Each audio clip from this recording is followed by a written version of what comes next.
Pemirsa, pemerintah berkeinginan menerapkan pendekatan rehabilitasi bagi para narapidana kasus narkoba sebagai salah satu jalan keluar mengurangi permasalahan kelebihan kapasitas di seluruh penjara di Indonesia. Sebab jumlah napi kasus narkoba menjadi salah satu faktor masalah overcrowded atau kelebihan penghuni di rumah tahanan ataupun lembaga pemasyarakatan di Indonesia. Mereka yang terlibat kasus penggunaan narkotika akan diarahkan untuk menjalani rehabilitasi dan tidak dihukum menggunakan pendekatan pemenjaraan kecuali para bandar narkobanya. Kita akan membahas hal ini bersama pakar hukum pidana Universitas Indonesia, Kudri Sitompul. Terima kasih Pak Kudri telah bergabung bersama kami dalam Prime Time. Pak Kudri, ini kalau Anda sendiri melihat atau menurut ketentuan hukum, apakah rehabilitasi tersangka narkoba tanpa pidana penjara ini memungkinkankah?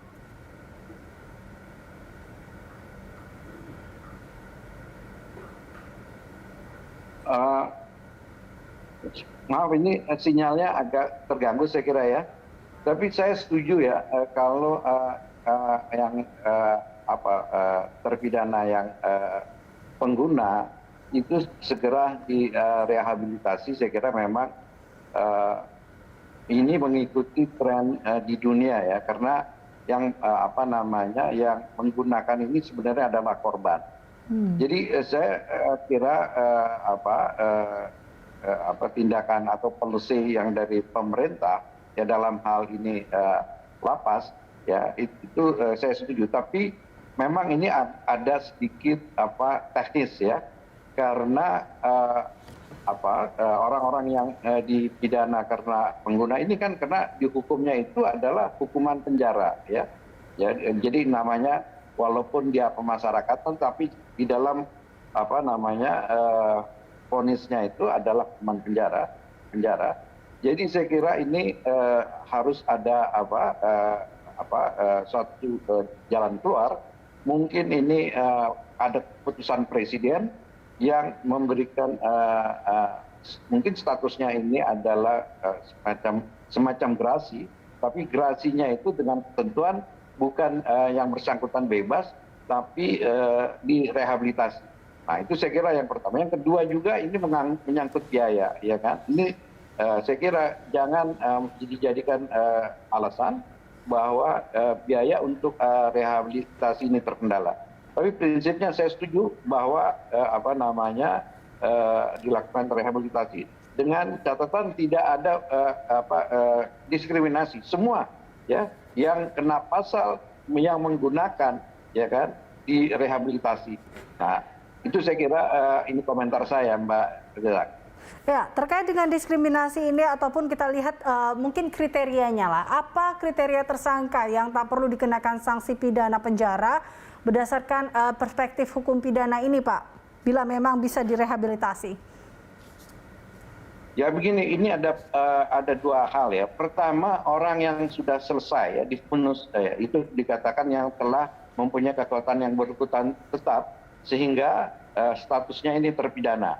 Tetapi ada lagi yang berjalan, ya kan? Yang sedang berjalan artinya baik dalam proses penyidikan maupun penuntutan ataupun sudah pemeriksaan di pengadilan. Ini saya kira harus juga dilakukan ini. Kalau yang mudah memang di dalam tingkat penyidikan, maka polisinya ini tidak diteruskan ke penuntut umum untuk dilengkapi yang kita kenal yang selalu dikenal masyarakat P21. Artinya ini perkaranya sudah lengkap, tinggal dilimpahkan ke pengadilan. Saya kira ini jangan dilakukan, tapi dilakukan diskresinya ini adalah untuk direhabilitasi dengan tanggungan biaya negara. Nah, yang jadi masalah yang saya katakan tadi, orang yang sudah terpidana, yang sudah mempunyai kekuatan hukum yang tetap, ada putusan dia dihukum penjara. Nah sekarang kita mau alihkan dia rehabilitasi. Nah tentu perlu ada suatu dasar hukumnya. Nah karena ini sudah mempunyai kekuatan hukum tetap, kalau misalnya dilakukan peninjauan kembali perlu proses, padahal kita perlu cepat. Saya kira jalan yang cepat itu presiden mengeluarkan putusan presiden untuk memberikan gerasi ya. Tapi gerasi itu dengan catatan yang bersangkutan harus mengikuti program rehabilitasi. Oke. Nah, apakah dengan pendekatan rehabilitasi ini, Pak Khurdi, ini akan membuat jumlah atau kalau kita lihat di sini pendekatan rehabilitasi ini kan dikatakan dikhawatirkan tentunya tidak membuat efek jera. Ini dikatakan ditakuti seperti itu bagi para pengguna narkoba. Bagaimana pendapat Anda? Ya, ini begini. Memang di dalam praktek biasanya orang yang menggunakan itu juga akhirnya karena keperluan dia menjadi penjual juga. Nah, ini nanti kita lihat yang dikatakan rehabilitasi itu murni dia adalah si pengguna. Dia tidak ikut mengedarkan, ikut menjual gitu loh. Kalau misalnya dibuktikan atau ada bukti bahwa yang bersangkutan juga selain menggunakan dia juga pengedar atau yang menjual itu, tentu dia nggak kena ini tidak bisa diikutkan program ini. Jadi yang bisa diikutkan program ini adalah orang yang betul-betul sebagai pemakai, ya, pengguna gitu ya. Dan ini memang harus juga kita tegas, jangan ini dijadikan suatu permasalahan nanti orang yang yang mengedarkan dikenakan ini kena program ini gitu ya. Jadi saya kira ini Anda kan kelas program. Ya saya kira saya kira itu teknis ya. Saya kira bukan jadi masalah. Ya, yang ini sebenarnya adalah political will dari pemerintah. Ya betul nggak mau menggunakan kebijakan untuk menetapkan si orang-orang pemakai ini adalah untuk rehabilitasi. Nah, bagaimana dengan efek jera? Dengan efek jera ini saya kira nanti orang yang ikut rehabilitasi tentu harus ada mengikuti syarat tertentu. Misalnya ikut melakukan program kerja sosial. Ya jadi ya kerja sosialnya itu salah satunya dia adalah sebagai penyuluh ya jangan menggunakan pemakaian narkoba. Saya kira itu nanti kawan-kawan dari lembaga pemasyarakatan banyak programnya bagaimana supaya ada punishment. Tapi punishmentnya itu bukan pemidanaan atau pemenjaraan. Itu saya kira teknis. Yang penting adalah political will dari pemerintah ya untuk menerapkan ketentuan rehabilitasi bagi pengguna atau pemakai narkoba. Demikian Mbak Lita. Oke, nah ini juga kalau terkait dengan diskriminasi tadi Anda katakan di awal, ini untuk mencegah diskriminasi tadi terkait dengan rehab ini seperti apa? Ya, jadi artinya tidak ada syarat-syarat yang ditentukan ya, yang akhirnya itu merehabilitasi. Misalnya harus ada endorsement atau dukungan dari ini atau dari itu. Ya ini kan ya agak sulit buat misalnya katakan orang yang tidak mempunyai akses terhadap yang saya katakan itu perlu misalnya dukungan itu gitu ya. Dan jangan juga melihat status sosial yang bersangkutan, apakah dia orang public figure atau ini, tidak. Pokoknya semua orang yang terkena pasal menggunakan itu harus diikut program ini. Jadi tidak harus ada pembatasan dan persyaratan lain. Oke, baik. Berarti kalau Anda melihat bahwa ini siapa yang direhab atau siapa yang dipenjara, baik ini salah satu jalan untuk juga kalau tadi kita di awal mengatakan terkait dengan over capacity, overload, ini bisa menjadi salah satu cara untuk mengatasi hal itu juga sebenarnya menurut Anda, Pak Khurdi. Ya, jadi Mbak Elisa ini poinnya bukan karena over capacity, Pak, ya. Tetapi memang tren di dunia, di mana juga ya, di Amerika, di Eropa, terutama di Belanda, orang yang menggunakan itu tidak dimasukkan penjara. Jadi dia diperbaiki karena dia adalah korban. Justru yang dihukum berat itu adalah si produsen, pengedar, atau yang itu yang perlu yang dihukum perberat. ya kan? Dan kalau perlu dimasukkan suatu penjara yang khusus, yang super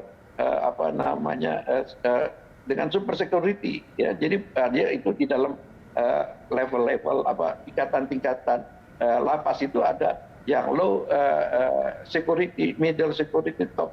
Yang ini adalah super security gitu. Jadi dia ditempatkan satu lapas yang katakan yang lebih ketat, baik di dalam kunjungan orang lain, ya, atau misalnya hak-hak tertentu, misalnya hak misalnya untuk ditemui siapapun itu, ya, saya kira itu dibatasi, ya, sehingga betul-betul pergerakan orang yang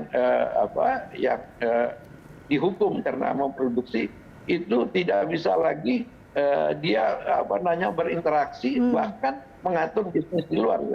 Jadi poinnya adalah bagi orang-orang yang kalau memang yang diperlakukan pengguna jangan cukup. Ini memang dikaitkan dengan over capacity. Ya. Tapi masalah rehabilitasi ini jangan sebenarnya dikaitkan dengan over capacity. Hanya saja kejadian ini dijadikan momentum untuk pemerintah melakukan program rehabilitasi. Oke. Nah, baik, terkait dengan over capacity ini dan juga rehabilitasi, kita akan melihat ini pernyataan dari Menko Polhukam Mahfud MD. Soal kasus narkoba ini mendominasi